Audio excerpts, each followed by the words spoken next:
Okay.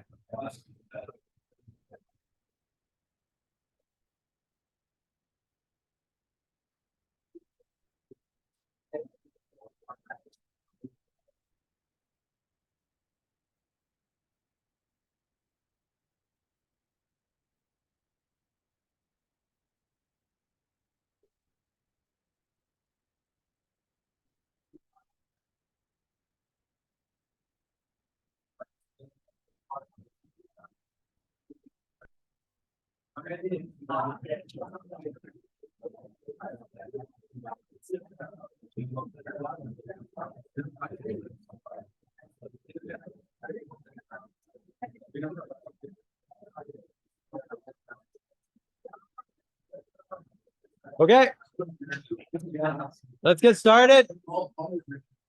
Thank you. Excuse me. Sorry. So the mic isn't working. I tried. I have two mics. One's wireless and the other one's not, and neither work. So I'm gonna have to use my own voice. Well, you know what I mean. So before we get started, I just wanted to go through a bit of admin. So the first thing is if you registered late to the course, and this is the first time you're here, welcome. This is Company 30. I need to add you to Ed and CrowdMark manually now. So please send me an email so I can do that in case that hasn't happened yet. The other thing is that people have, well, someone's created a Discord channel and has posted it on Ed. I encourage you to join it and to discuss there. The caveat is that the TAs and the instructors aren't going to be monitoring the Discord channel. So in case you're seeking like official means of communication, go back on Ed, and then that's where you'll find someone who actually is part of the teaching staff. Okay, so there's also, like I said, there's a Discord, there's also WhatsApp. I'm not sure how useful two unofficial channels are, but I think one's good enough. The other thing is that TA office hours start next week, so week 3. The schedule for the TA office hours is already out. It's posted under course logistics. Excuse me, could you stop talking? Thank you. And it's posted under course logistics. It'll start in week 3. And the TAs are also going to be responsible for monitoring Ed. Claude and I will also be monitoring it as well. But that's about it for the TAs. The other thing is that assignment 1 will be released at 10 a.m. today. So I programmed my courses such that you can access it at 10 a.m. And it'll be about the first 2 weeks of the course. Okay, any questions about that? Any questions about admin? Yes?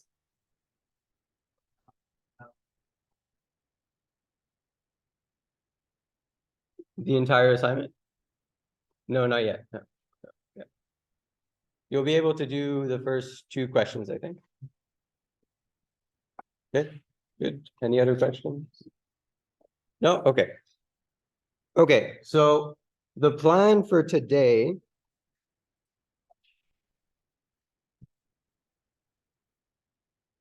is to first talk about languages. And to do that, we need to talk about alphabets, strings, and then we can talk about languages. And I'm not sure if we'll have the time, but I'd like to also introduce automata theory.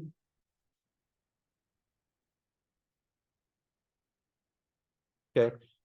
In particular, I'd like to start talking about deterministic finite automaton. Okay, but we'll see how far we get. If we don't get to 2, then we can just do that on Thursday. Okay, so alphabets, strings, and languages. Essentially, what we need to do before we talk about any of the computational models that I said we were going to talk about during the first lecture we need some sort of basic mathematical objects to study. And these objects are essentially going to be the inputs to the computational models that we'll be studying. And so we need to sort of understand the nature of the input to these machines before we can actually study these machines. And so that's why we need to talk about alphabet strings and languages, because strings are going to be the inputs to these machines, and languages are going to be the collection of inputs to these machines. Okay. So before I talk about strings, I need to talk about alphabets. So what's an alphabet? It's actually quite an intuitive definition. So an alphabet is a finite set of symbols, which we also sometimes call letters. Okay. And usually the convention is that we use sigma to represent the alphabet. And the other convention is that we typically say that sigma is not empty. We'll see in a second what happens if sigma is empty, but it's not very helpful. Okay, so what are some examples of alphabets? One that's very common and that you'll see a lot in 330 is the alphabet 01. Right, so that's the binary digit alphabet, which is, of course, very familiar to you, hopefully. The other one that we'll probably see a lot is the alphabet AB. There's no real difference between 01 or AB. We just sort of switch between one when we get sort of bored of using zeros and ones and vice versa. Okay, and then there's another alphabet which people are probably familiar with, which is the alphabet of English letters. Yes, there was a question. Oh, set of symbols.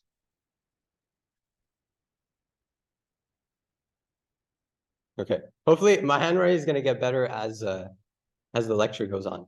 I promise. Okay, so that's an alphabet, right? Pretty intuitive definition. You have a collection of letters or of symbols. Okay, so why are we talking about letters? Why are we talking about symbols? Because they're used to talk about strings. Strings are just sequences of letters from an alphabet. Okay, so that's what we're going to talk about next. Okay, so a string is given an alphabet. So given some alphabet sigma, a string is a sequence of symbols from sigma. Okay. So that's also an intuitive definition. I'm sure you're also very familiar with strings from, Python, Java, etc. The sort of intuition isn't very much different when we talk about strings sort of abstractly. Okay. So what's an example of a string? Please also let me know if I'm scrolling too fast. So what's an example of a string? Suppose I have an alphabet AB. Okay.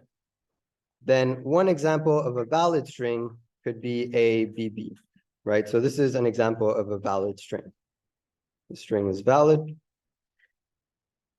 An example of an invalid string would be something like ABC, right? This is not valid because C is not part of the alphabet. And so we can't create a string with elements that are not part of the alphabet. So intuitively, you can think of having a keyboard. So imagine you have a keyboard, right? You have some keyboard, and for some reason, the designer of the keyboard made it so that it only has two keys, right? So there's an A and a B, right? And so the strings you can make are like A, B, B, B, but you can't sort of search for a C, right? Because there isn't a C. Okay, so that's the silly intuition I had for you. Okay, good. Okay, good. So one thing before we talk about string operations is how do we differentiate? So suppose that we're given an alphabet AB, right? how do we differentiate between a symbol A and a string A, right? So let me just highlight them to make sure that, so this is a symbol and this is a string, right? But how are you supposed to tell, right? They look exactly the same. So that's an issue that's much more important when you deal with sort of modeling language, language in terms of like English and French and so on. So that's much more relevant to talk about in computational linguistics. But I think it's interesting just to talk about it briefly. And so the way you typically are able to distinguish between these two is by using a start and end of string marker. So to do this differentiation, we use a start and end of string marker. Okay, so strictly speaking, when you talk about strings, a string starts with the start of string marker and ends with the end of string marker. Okay, so for instance, if I go back to this example here, right, then strictly speaking, there should be a start of string marker, which we use the sort of right half bow tie for that. And there should be an end of string marker. So we use the left half bow tie for that. Okay.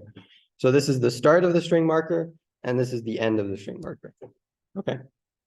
And so that's very handy when you just have, when you're trying to compare a symbol and a string with a single symbol, right? Because then it's clear what the difference is.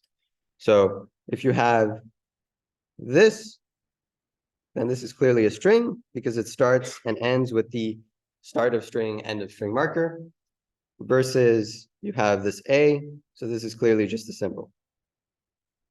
Okay. So the other way of thinking about this is if you were writing something in Python, then you always, when you write a string, you start with sort of the quotation marks, then you write the string that you want to write, so suppose it's A, and then you end with another set of quotation marks. Okay. Good? Yeah. Yeah. Let's start with you. Yeah. Sorry? Yeah. Yeah, we'll talk about that in a second. Great question. Other question. Yeah. When I start,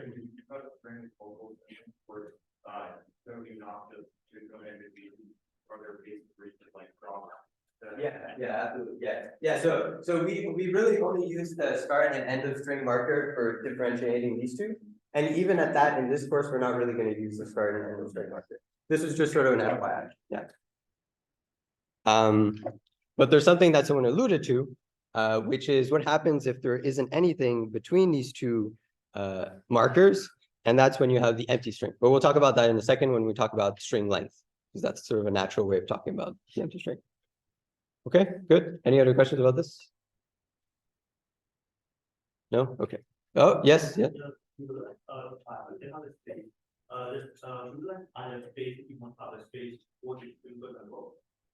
I heard something about spaces and Python and. So basically, with a space. Like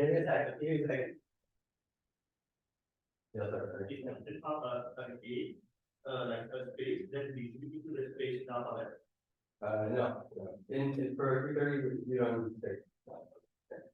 Yeah. Okay. See, I knew that was going to happen. Good thing it happened at the start of the course. Okay. Any other questions? Yeah. Yeah. Not going to pick up. No. Do you want to pick it up for me? Okay. Good. Good. So that's all you need to know about strings in terms of their definition. Now we need to talk about string properties and operations. Okay. So what are some properties of strings? So string properties and operations. Okay. All right. So before I start this section, I just want to say, for those who are sort of more mathematically rigorous, strictly speaking, every definition that I give here should be sort of a recursive or an inductive definition. I'm not going to do that because otherwise it would take like 2 lectures to define everything I'm doing here. So I'm not going to do that. I'm just going to give some explicit definitions, and you'll have to deal with that. Okay. So the first thing I want to talk about is string length. Again, this is a very familiar concept, hopefully. So what's string length? Let's define it here. So suppose we have a string. So consider a string W defined using the alphabet sigma. So that is, we can write the string explicitly. W is equal to A1, A2, A3, ... AN, where each of these AIs are symbols, right? So I has to be from 1 to N. Okay. Then the length of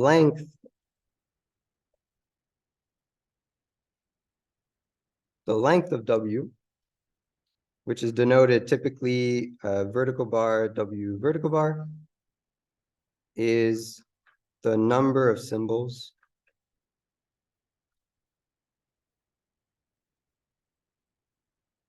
in W. Symbols in W. Okay. So in this case, the length of W would be N. Right? Okay. And something to note, so remark, is that in 330, so 330, count 330 strings won't need to use a space, right? You don't really need a space. That's typically actually more used in computational linguistics because you want to differentiate between a word and another word. In this case, that's not really useful because we're talking about a single string, right? So there's no spaces. And the other thing is in comp 330, strings are always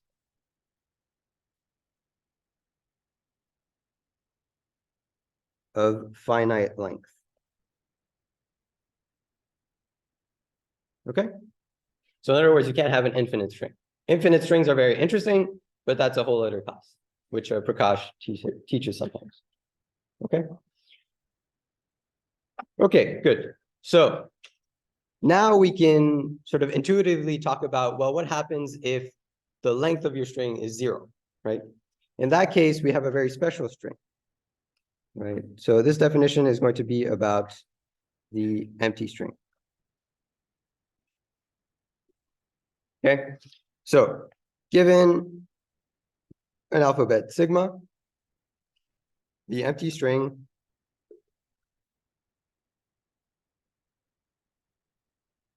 is the unique string, right? So this string is unique. There's no other string like it. Unique string with length 0. Okay. So that's why it's empty, because it has no symbols in it, right? So it's an empty string. And typically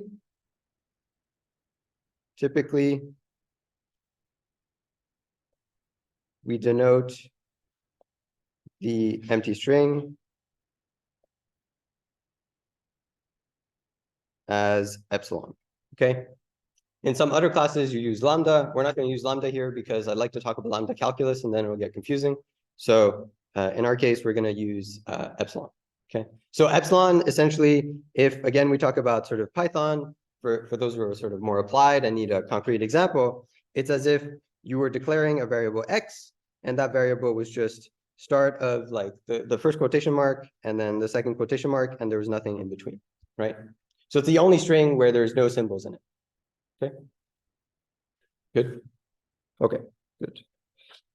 Okay, so now let's look at an example. Well, this is kind of like a question for you. So suppose now that my alphabet was empty, right? So I have an empty alphabet, meaning that I have a keyboard, but there's no keys with it. right? It's just somehow the manufacturer forgot to add keys, right? So then what are the possible strings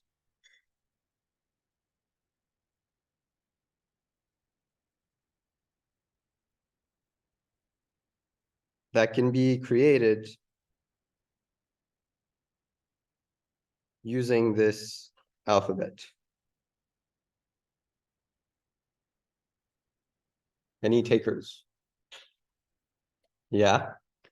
I mean, the obvious answer is like the empty string. Okay. Why is it the obvious answer? Well, if there are no, well, if there are no keys. Yeah. Then you can't have it. Then there's no symbols to input. Yeah. Then that makes it like, are we supposed to literally imagine it's like the keyboard with no keys, Yeah. or are we supposed to think of it as the keyboard where the only key is the empty string, the empty character? And so like, how do you philosophically have an empty string? Okay, that's enough. All right.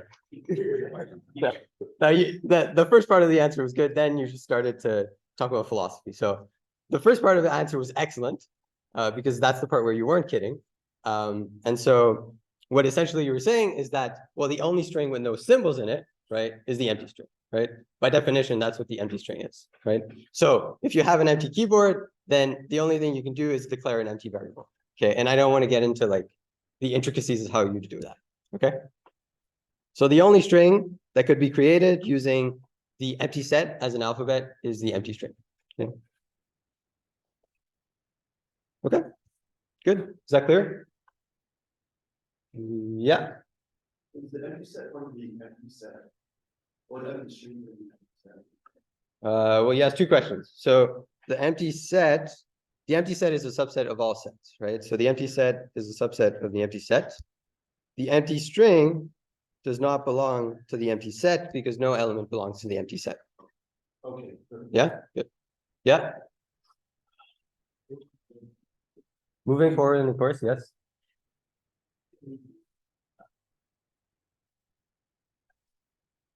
Yeah. Yeah, of course. Yeah, you don't need to redefine strings in your assignment. Yeah, absolutely. Good. Yeah.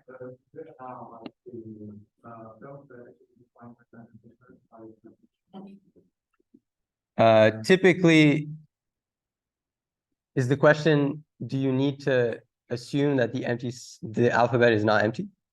Is that the question? Yeah, it allows it, but typically, like if we're talking about anything useful, if we're talking about any useful computational models, you typically want to assume that your input could be a non-empty alphabet, because otherwise you're not really doing much, right? Yeah, yeah. No. That's a good question. You can do a lot of interesting things with singleton alphabet. Yeah. Okay, I'm gonna stay with this now. Okay. Any other questions? Yes. Different set of alphabet is your empty string the same word being say variable type of file. But the empty set What's the difference between the empty set and the empty string? I know, I mean, if you have different alphabet. Yeah. You say that they're empty string on the same. Yeah, absolutely. Yeah, because the empty string by definition, it's a string with no symbols. So it doesn't matter what symbols you could have used to create that string has no symbols in it. Yeah, good question. Yeah. Can you use like characters from two distinct alphabets in one string? Like, does that mean something? No, it does not. No. So then the alphabet would be the union of the two, right? Yeah. Okay, good. I like these questions. Any other questions? No? Okay, good. Okay, good, excellent. So now we can talk about the next thing about strings, which is string concatenation. Okay. So string concatenation. Okay, so again, formally, this should be defined inductively or recursively, but I'm not going to do that. I'm going to give you a sort of explicit definition of what string concatenation means. So, intuitively, string concatenation, again, you're probably very familiar with this because you've written code. You take two strings, right? Imagine two strings in Python. So you have X is comp, and you have Y is 330. Well, then Python allows you to join these two strings together using the string concatenation operator, right? So the plus here in Python, when the two data types are strings, is a string concat, right? And so then the result is just taking the first string, X, and then appending it to the second string, right? Or taking the first string and appending the second string to it. Yeah, that's what I meant to say. So that's comp 330. Okay, so that's the intuitive definition. Now let's define it slightly more formally. Okay, so suppose we're given some alphabet sigma, a string W, which is A1, all the way to AN, another string V, which is B1, all the way to BM. Okay, and of course, because these are strings defined over the alphabet, then what we need is that each of these AIs be in sigma, and each of these be, let's say, J's be in sigma, and here I has to go from 1 to N, and here J has to go from 1 to M. Okay, so this is the setup, right? Then the string concatenation,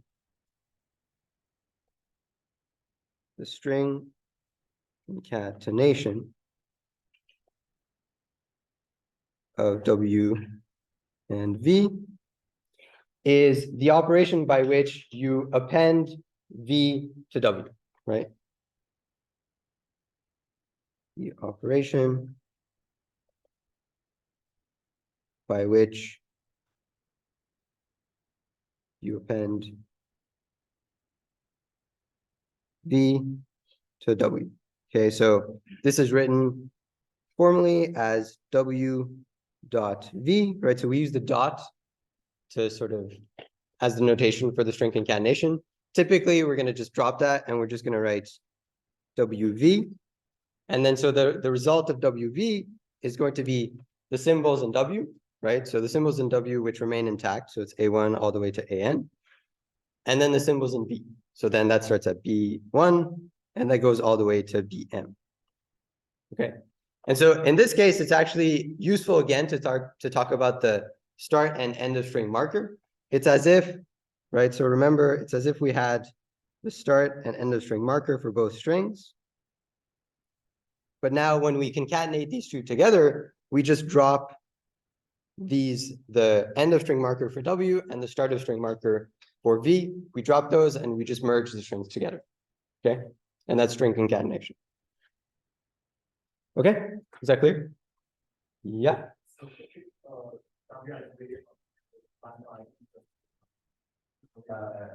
No, yeah, so that's a good point. So here, the sigmas have to be the same. Yeah. So yeah, the restriction is that the strings have to be defined for the same alphabet. Yeah, good question. Yeah. Isn't that white space characters orange or considered part of the alphabet? Yeah, we don't really consider white space characters in this class. Okay. Like they're useful in computational linguistics because you want to separate words. But in this case, we're not separating words because it's a single string, right? So we don't need a space. Yeah. But the above example, like Yeah. like there's a white space there, and then you can find. Oh, there wasn't meant to be a white space. There's no white space here. Okay. This is not a white space. They're like stuck together.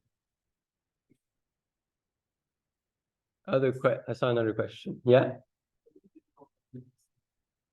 Yeah, then it's not valid. You have, by definition, you need the sigmas to be the same.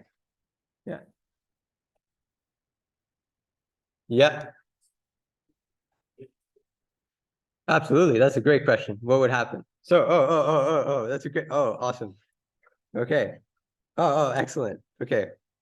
What happens if X is epsilon and Y is epsilon and you do XY?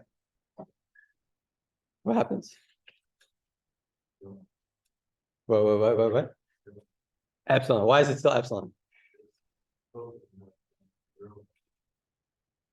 Yeah, exactly, because you're concatenating two strings with no symbols, right? So you can't sort of generate out of thin air symbols, right? So yeah, excellent, very good question. That gives you, epsilon, and then that gives you epsilon. Yeah, good. Good, very good. Okay, so, oh, yeah, yeah. One alphabet is a subset of the other. Now you kind of. Yeah, then that's okay. Yeah, of course, yeah, that's fine. Yeah. Because then you can just say both strings were defined in the superset alphabet. Yeah. Okay, yeah. The empty string is null. Ooh, well, that question doesn't quite make sense. What is this? I see, that's a good question. So to talk about that, we need to talk about substrings, right? And we're not necessarily going to, I'm not going to talk about substrings right now, but if you want, we can chat after. But the short answer to that question is the empty string is a substring of all strings, yes. Yeah. Okay, good, okay, excellent. I had an example where, well, okay, I won't do it. Okay. Let's just give you some remarks. Okay, so the first remark, right, is that string concatenation is not commutative. Right, so what does that mean? Suppose I have two strings. So suppose I have an alphabet sigma, and I have two strings uv, and these strings were defined using the alphabet sigma, right? And then I take u concat v, then this doesn't usually equal v concat u, okay? So that's why that's what we mean by string concatenation is not commutative, okay? But it is associative. So string concatenation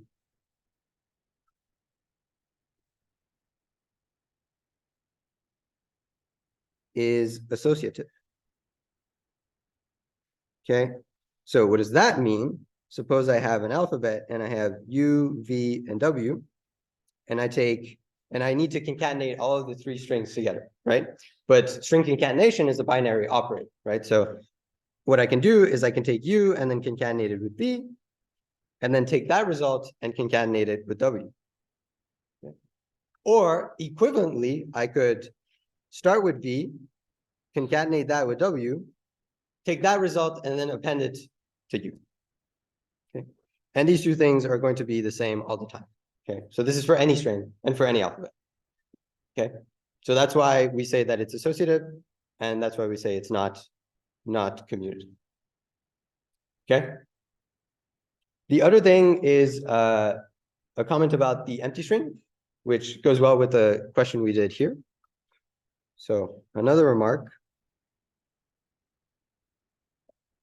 is the empty string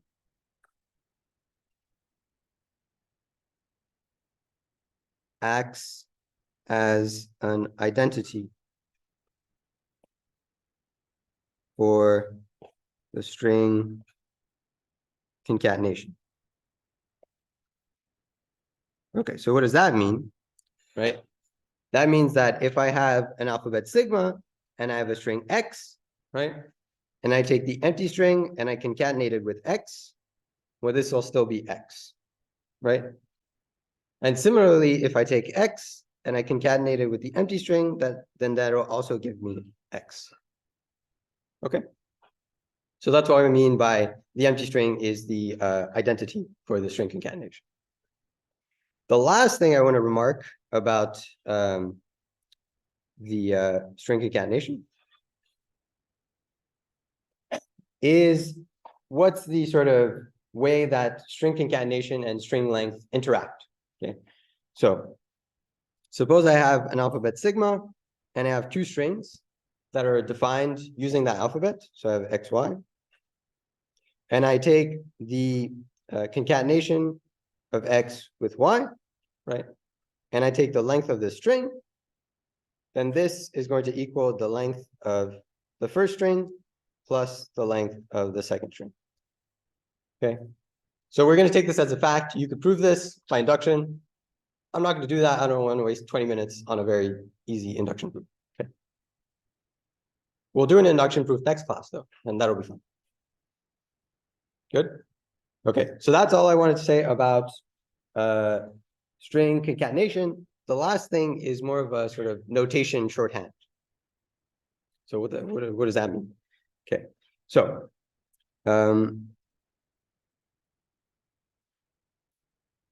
so suppose I have a string over the alphabet sigma, which is AB, and that string is W, right? That string is W, and W is equal to the symbols A concatenated with themselves 330 times. Okay, so in other words, the length of my string is 330, and the only symbols in my string are A's, right? Well, it's quite annoying to keep writing A, and then 330 times. So there's a shorthand, and the shorthand is very, very intuitive, right? You take A, and then you power it to 330, right? Intuitive. The only thing to note is that this is called symbol exponentiation.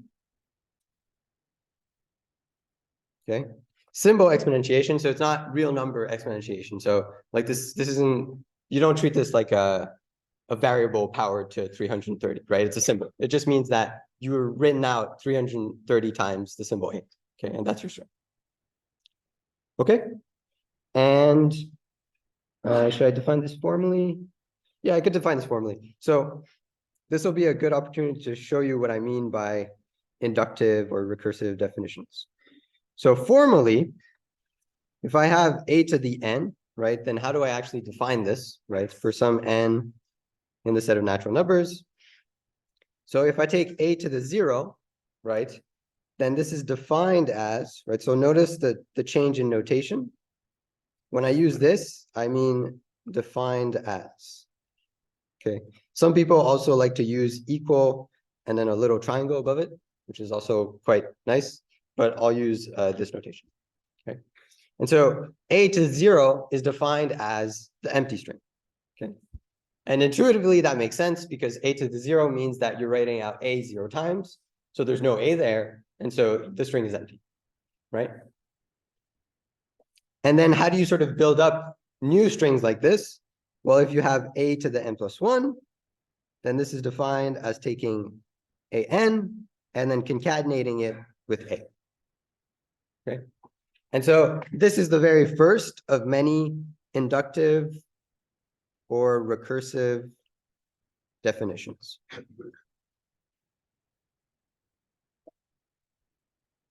Okay, semantically, these two things mean slightly different things, but for our purposes, they mean the same thing.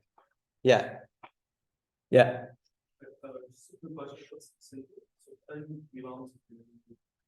Oh, natural numbers. Oh, sorry. Yeah. Okay. Okay. Yes, please let me know if my handwriting is illegible. But I think it's gotten better since 30 minutes ago or so. At least I think so. I'm biased. Yeah. Yeah. That's good. Yeah. So here the natural numbers include 0. Yes. Yeah. Good. Okay, good. So we could do the very same thing, but now just for strings, right? So here we had, what was this? This was symbol exponentiation. We can similarly define string exponentiation. Okay, so formally, what does that mean?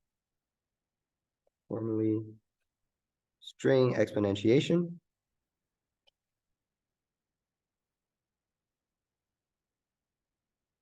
So suppose I have an alphabet sigma and x is a string defined using sigma. Okay, that's not legible. Is a string using sigma. Then x to the n, right?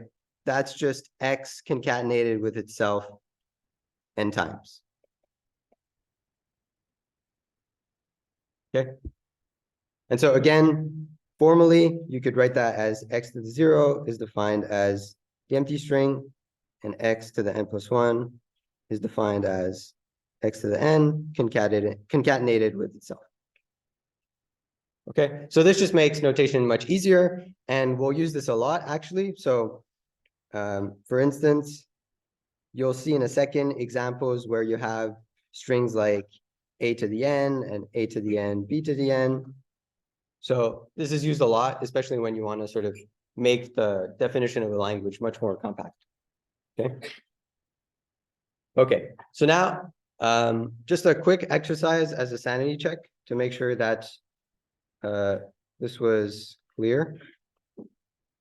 Suppose I have sigma, which is AB, W is AB, and V is BA. Okay. Then what is W2, V2, W0?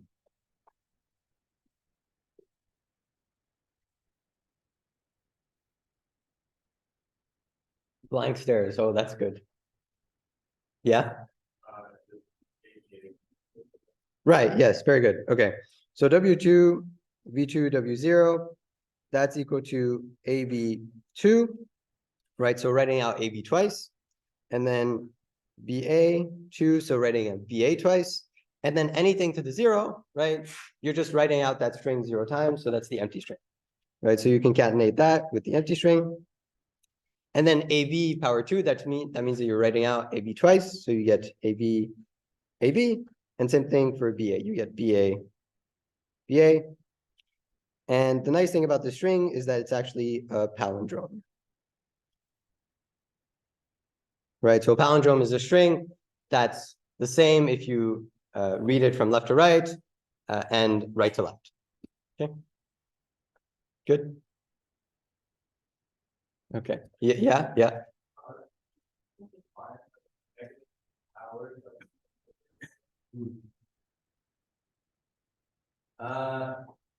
You can, yeah, so you can, but we don't here. And it means slightly different things. We talk about like regular expressions for it to make a bit more sense. We can chat about after. Any other questions? No? Okay, good. All right, good. How are we doing on time? Okay, 9:15. That's good. Okay. So the next thing, so now we've talked about alphabets, we've talked about strings. Strings are sequences of symbols where the symbols are from the alphabets.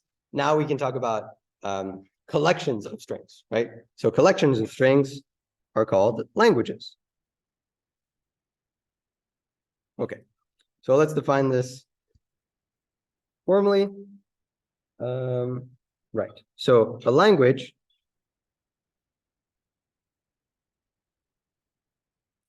is a set of strings defined over some alphabet sigma. Okay, so it's just a collection of strings, right? And before we talk about any other language, the first language we should talk about is given, say, the alphabet AB, what's the language that contains all the possible strings that can be created using this alphabet? Okay, because this has a very special name. Okay, and that name is sigma star. Okay, so sigma star is the language containing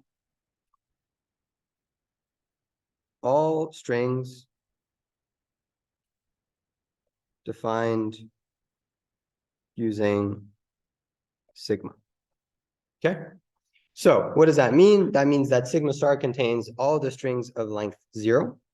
So there's the empty string, right? This is length 0.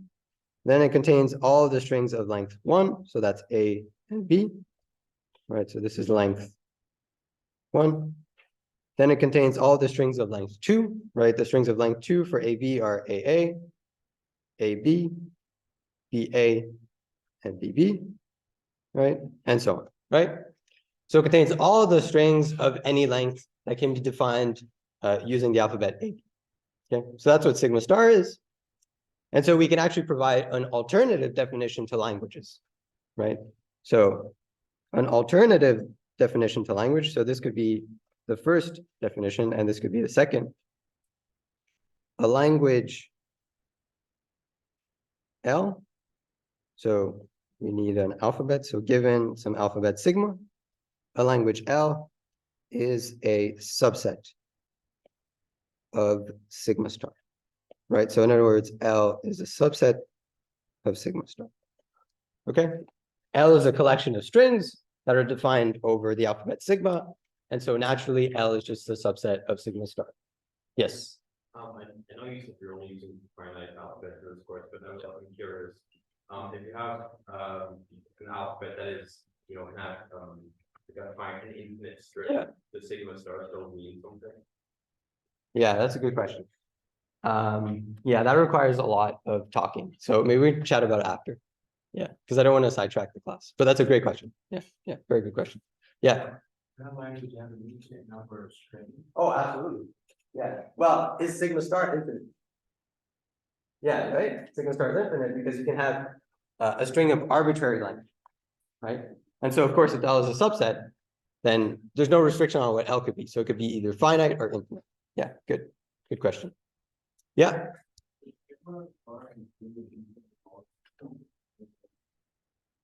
There's no such thing as infinitely long strings, and there's arbitrarily long strings, right? So strings for which you can have an arbitrarily long number of symbols in them, right? Or arbitrarily large number of symbols in them. But there's no such thing as an infinite string, right? So let's just emphasize that again. Maybe it wasn't clear. Strings will always have finite length. Okay, but sigma star is infinite because there's no bound on the length of a string that it can have, right? Okay, so let's just quickly look at some examples of languages. So some examples of languages. Suppose I have sigma, which is AB. Then here are a few languages that can be defined over AB. So I have, for instance, A, B, AA, AB, BA, BB. I have L2, which is AN, where N is a natural number and N is even. And then I have, for instance, L3, which is AN, BN, where N is a natural number. Okay, so let's look at these languages a bit more carefully. This is a finite language, right? It has a finite number of strings. And in particular, it has all the strings of length 1 and all the strings of length 2, right? Then this is an infinite language in the sense that it has an infinite number of strings, and all of the strings in L2 are sequences of A's, where the number of A's is even. Okay. And then lastly, and the other thing, which we'll talk about next class maybe, is that this language is actually regular. Okay, it doesn't matter. You don't need to know what regular means for this class. You'll know what it means on Thursday. Hey, give me a second. And then this language is also infinite, right? But in this case, it's not regular. And we'll see why. That'll have to take a few more weeks of me explaining. Okay, yeah. Ooh, that's a good question. Yeah, so in this case, I mean countably infinite. Yeah. Yes. Sigma star has infinite number of strings, has an infinite number of strings. Yeah. Aha. That's a great question. Excellent question. Okay. Very good question. What happens if sigma is empty? Excellent. What is sigma star?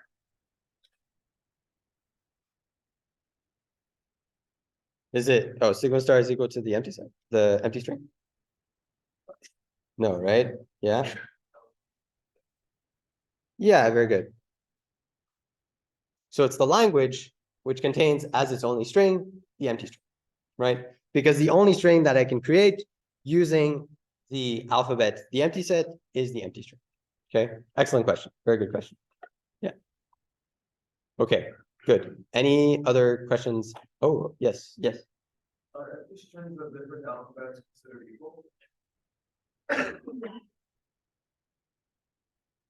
Yeah.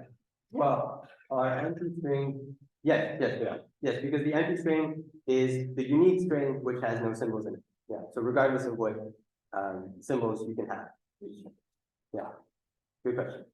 I saw another hand. Maybe it was the same question. Yeah?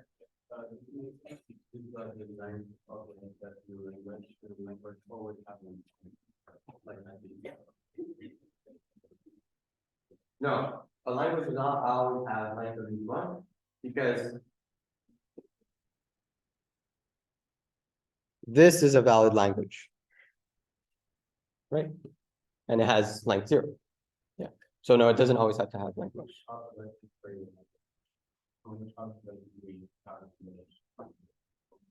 Yeah, that's a good question. There's no, yeah. That's, yeah.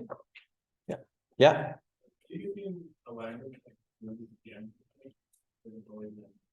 Oh, no, a language does not always have to have the empty string. No. It's only in this definition where it's going to happen. And we'll see in like 20 minutes why that has to happen. Yeah. Because there's actually a proper definition to start, which we'll talk about in a few minutes. Yeah.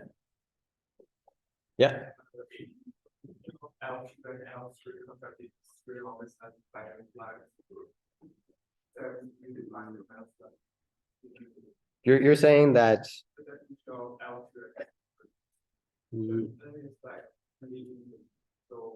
no, n cannot be infinite. N is always a natural number. Natural numbers can't be infinite. There's no infinite natural number. There's a natural number which is arbitrarily long, right? And you can have, like, there's no bound on the natural numbers, right? Because you can always find one that's greater than the other, right? So you just, if you look back at lecture 1, that's what we talked about. Yeah. Yes.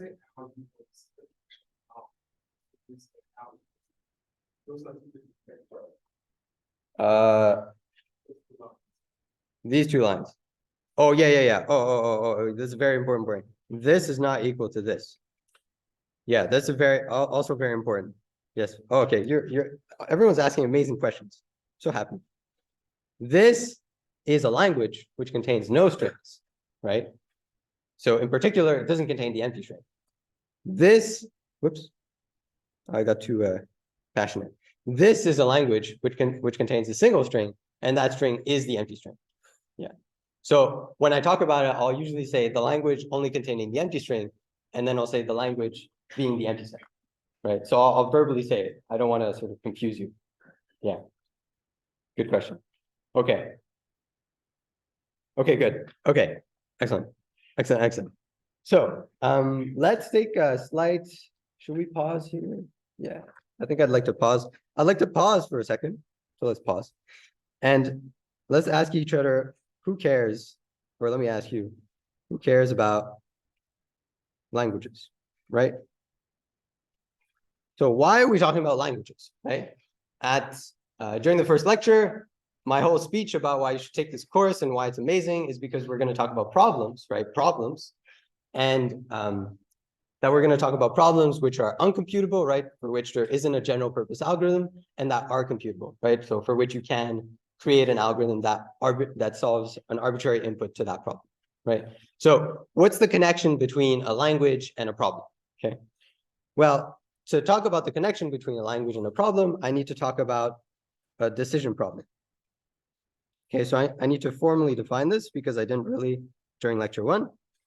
So a decision problem is a problem where the answer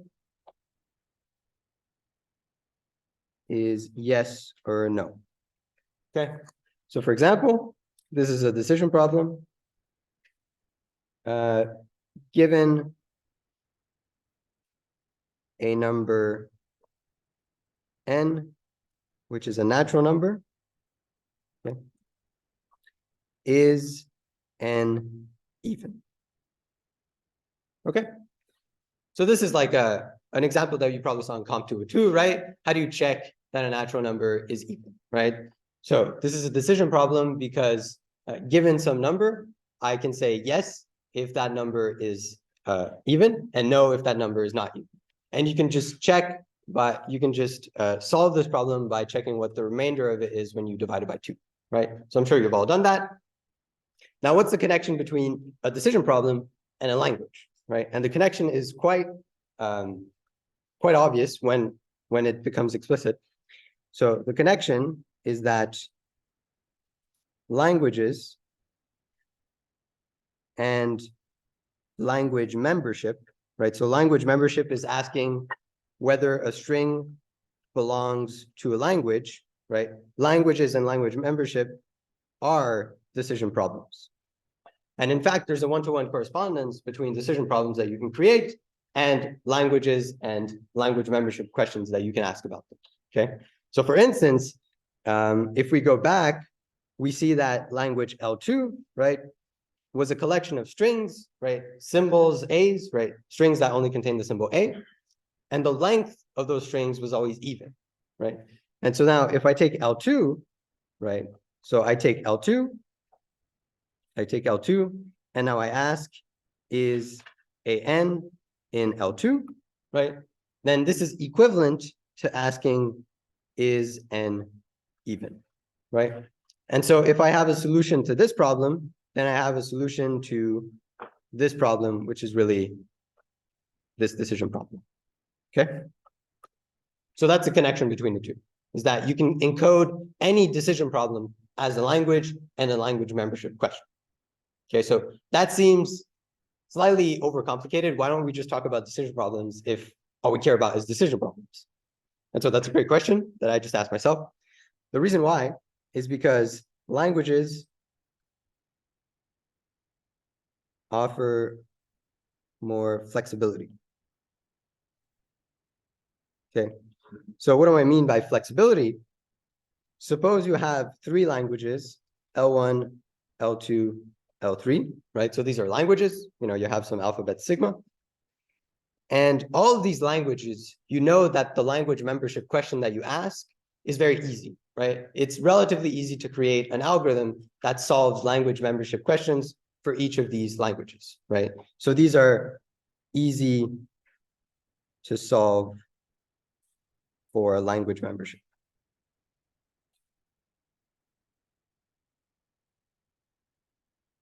Okay, and so I'll talk about in the next lecture what's one possible case of a language being easy to solve, right? But really what I'm talking about is that language being regular, okay? And so if I know that these three languages are easy to solve, and I take their union, then under certain classes of problems, you can, without actually needing to create an algorithm, say that, oh, this is also easy. And you don't need an explicit solution. Okay, so just by the fact that you know that asking questions, does W1 belong to L1? Just by the fact that you know that these questions for these three languages are easy to answer, you know that asking a question, does W belong to the union? That's also easy to answer. And so that's not always going to be the case. If questions for each of these are really hard, if questions for each of these are under a certain class of difficulty, then the union might not be in the same class of difficulty. But this is true for regular languages, right? So it's going to be true for regular languages, which we'll talk about on Thursday. Okay, does that make sense? Does it make sense why we're talking about languages? Yeah, one nod, good. Yeah. Yeah, absolutely. Yeah. So it's okay if you don't know what this means. Yeah. Yeah.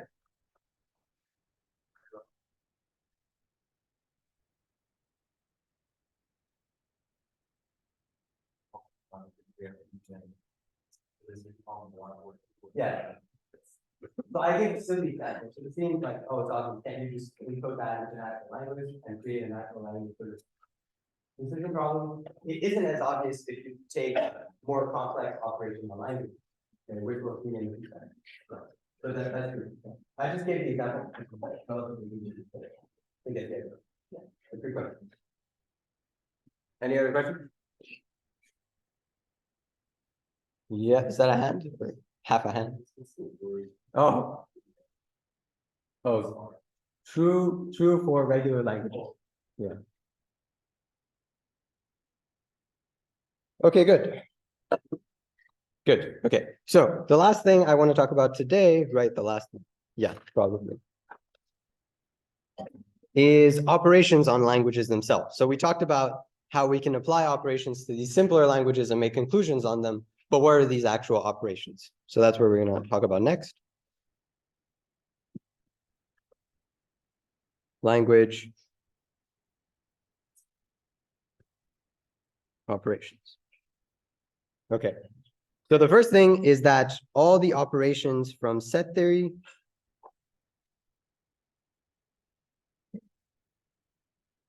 work on languages, right? Because languages are sets. And so we can use the union, the intersection, the difference on languages, and that still works. Okay. So that's one thing. So for instance, maybe I shouldn't do this example. Yeah.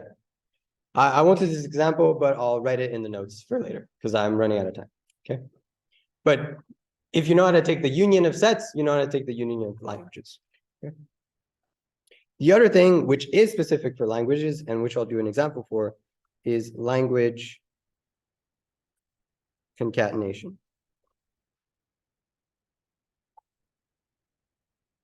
Okay.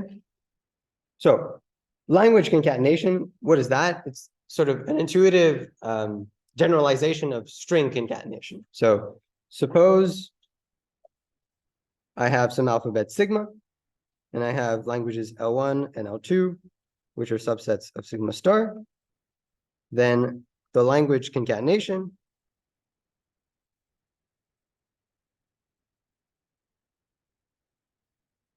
is defined as L1 dot L2, but in this case, the dot is a concatenation of languages.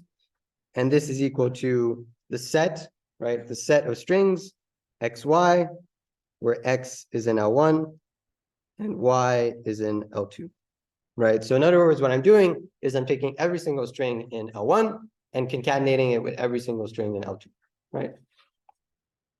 So that's language concatenation. Okay.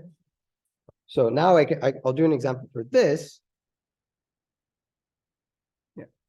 So suppose I have sigma, which is AB, and I have L1, which is a singleton language, which just contains the letter A, and L2, which is BN, where N is a natural number, right?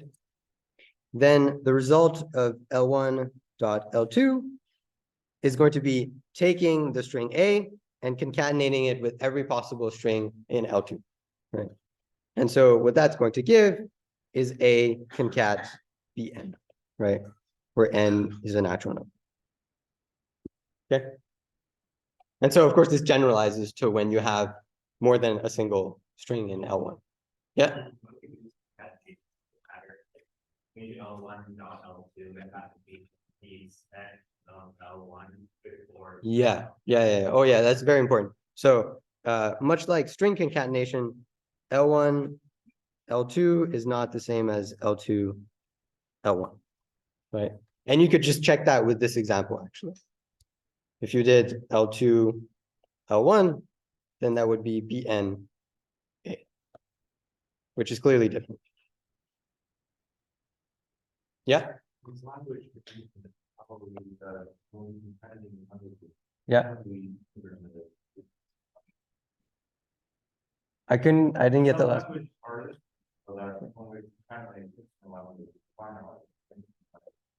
Yeah. It doesn't really change anything. It's still, you're taking every single string in L1 and then concatenating it with every single string in L2. And then typically, if it's an infinite, if both languages are infinite, then there's some closed form way of doing that. Okay, and then you just write out the closed form. Yeah.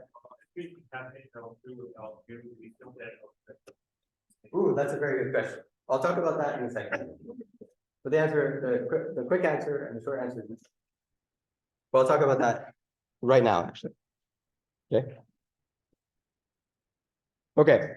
So, like someone just alluded to, there is a similar shorthand that we apply to string concatenation that we can apply to language concatenation. So there's a similar notation shorthand, which is known as the language exponentiation.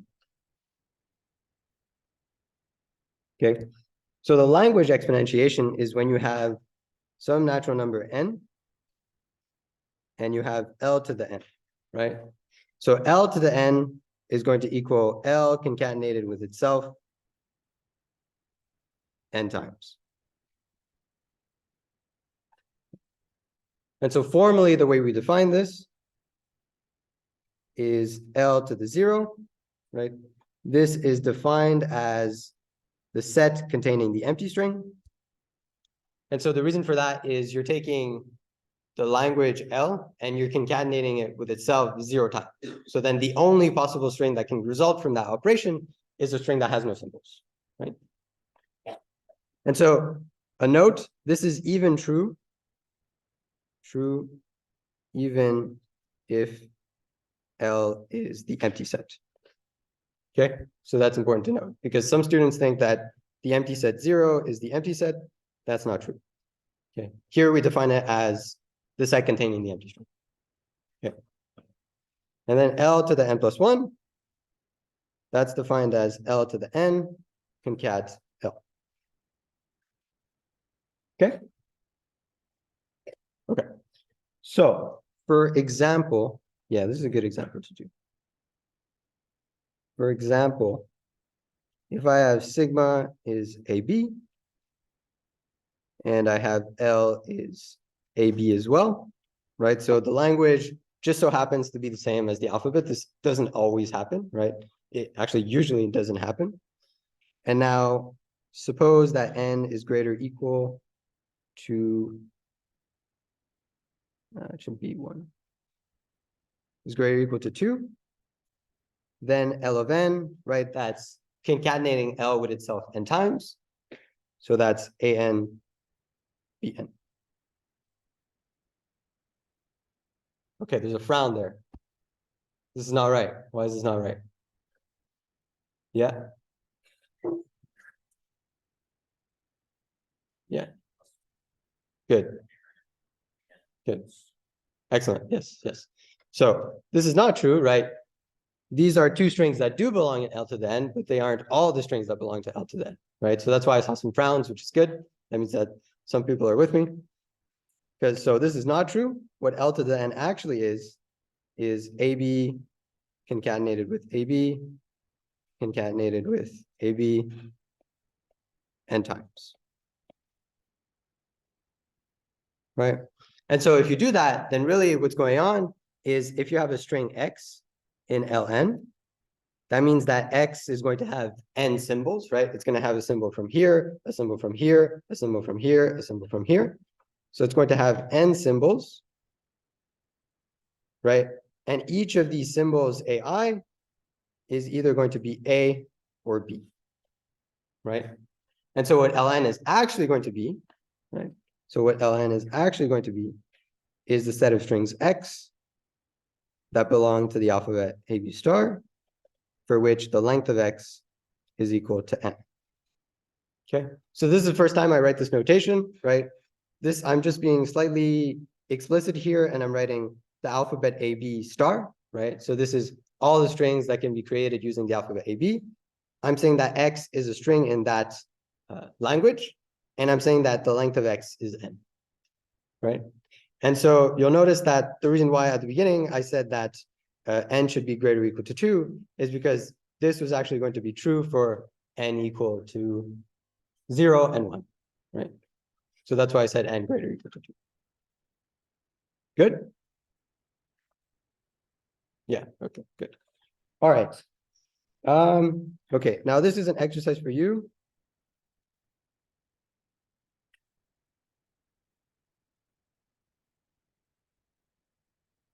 So it's for you to do. Suppose I have an alphabet A, and I have a language L, which is a subset of sigma star. And I know that L is finite.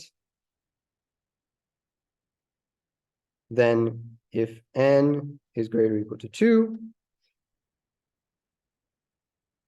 Is this statement true? Right, so this is a true-false question, which I like very much. Okay.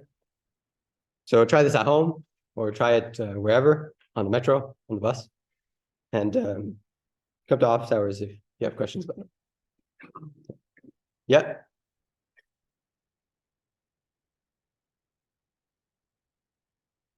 I can't hear.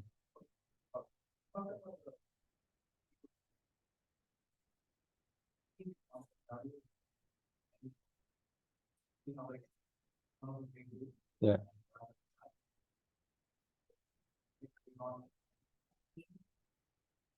Well, that's what the question is about. That's what I'm asking. So, yeah, that's the exercise. So you predicted the exercise without even reading it. Yeah. So I'll let you think about it because it's worth thinking about. Because note that language concatenation isn't exactly the same as the Cartesian product of sets, right? There's a slight difference. And if you understand that slight difference, then you can answer this question quite easily. Yeah. Yeah. Yeah. Yeah. Yeah. That's what I mean. Yeah. Yeah. That's right. Yeah. Okay. Ooh, good. Okay. We're okay on time. So the last thing, okay, good. So the last thing I want to talk about are these two other, right. So to answer your question, L to the 2 is not necessarily equal to L. And in general, L to the N is not necessarily equal to L.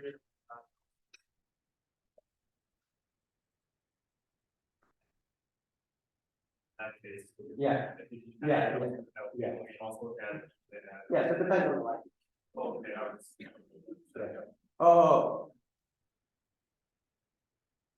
Yeah, then I think you'd be right. Yeah.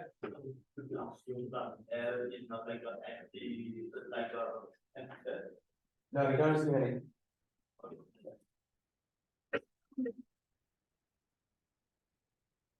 Good. Okay, good. Okay. So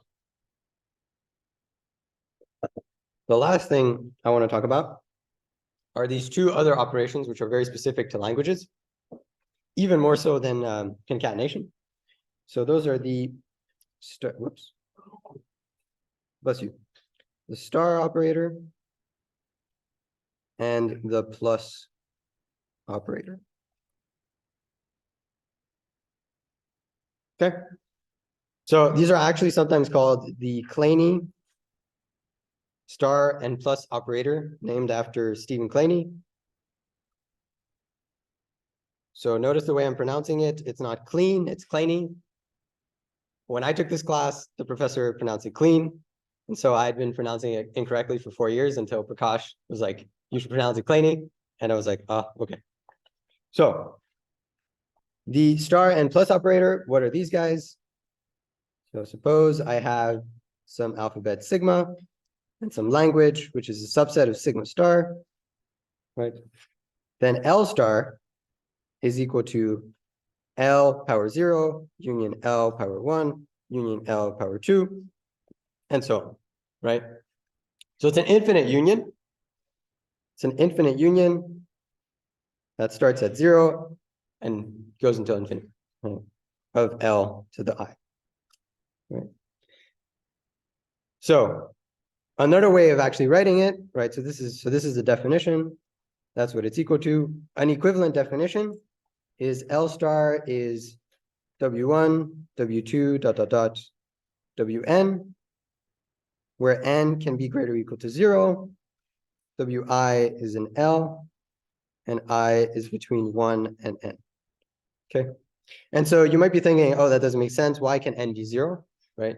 So the case where n is 0, that's when the string is empty. Okay. So what this means is that L star always contains the empty string, right?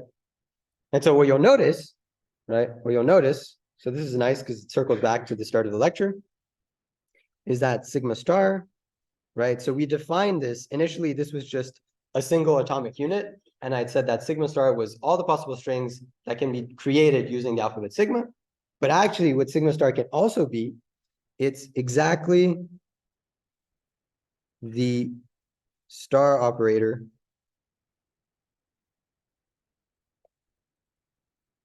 applied to sigma, right? If sigma were a language, right? And that's nice because it works out, right? So the notation is consistent. The other operator, which is the plus operator, okay, and is written as follows. So I have sigma, L is a subset of sigma star, and I have L plus. The only difference between L plus and L star is that the union starts at L1. Right, so L1, union L2, union L3, and so on. Okay. So this is also defined, and this alternative definition is also useful. This is also defined as L language concatenation L star. Okay. And so what this is actually telling you, right? What this is actually telling you is that language concatenation distributes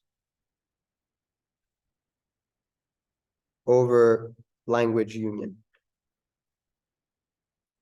Okay, so this is a fact that is true for languages. Okay. And what else did I want to say about that? Okay, so the other thing is you'll notice here that by definition, L plus starts at L1, but that doesn't mean, right? So it doesn't mean that epsilon is never in L plus, right? But actually the only way that the empty string can be in L plus is if the empty string is in L, right? Because there's no other way. Well, actually that doesn't make sense. Okay, so the empty string is not always in L plus. In particular, right? Okay, sorry about that. In particular, the empty string is in L plus, if and only if the empty string is in L. Yeah, that makes more sense. Okay. Okay. Yeah, 4 minutes is enough. Okay.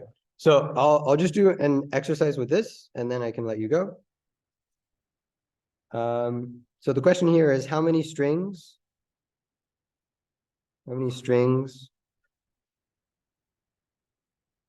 of length 0, 1, and 2 are in L star and L plus for L equal to A, B. Okay, so that's the question. So how do we do that? Well, to compute L star and L plus, we need to compute all the powers of L, right? And so to do that, we can start with L0. That's by definition equal to the empty string. L1, that's just equal to L, which is A, B. L2, which is AA, B, ABA, and AB. Okay, make sure you see why this is true. Okay.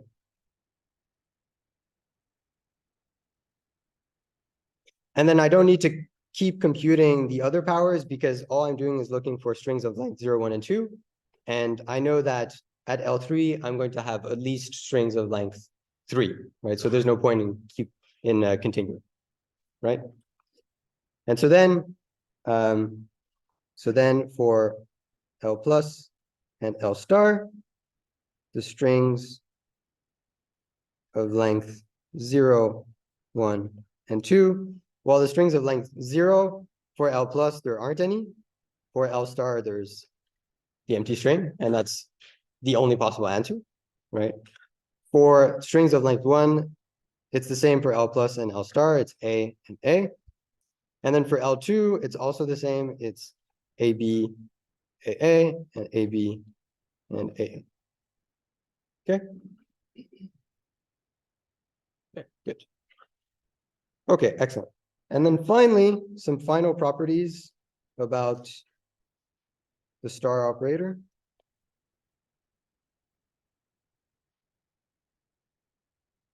The first one is that the star operator is idempotent, right? So if you apply it to itself, then you just get back the same thing, right? And the other fact is that, and this is something we already talked about, if you take the empty set and you apply the star operator, then you get the language with the empty string. Okay. Any questions? No? Okay, see you Thursday.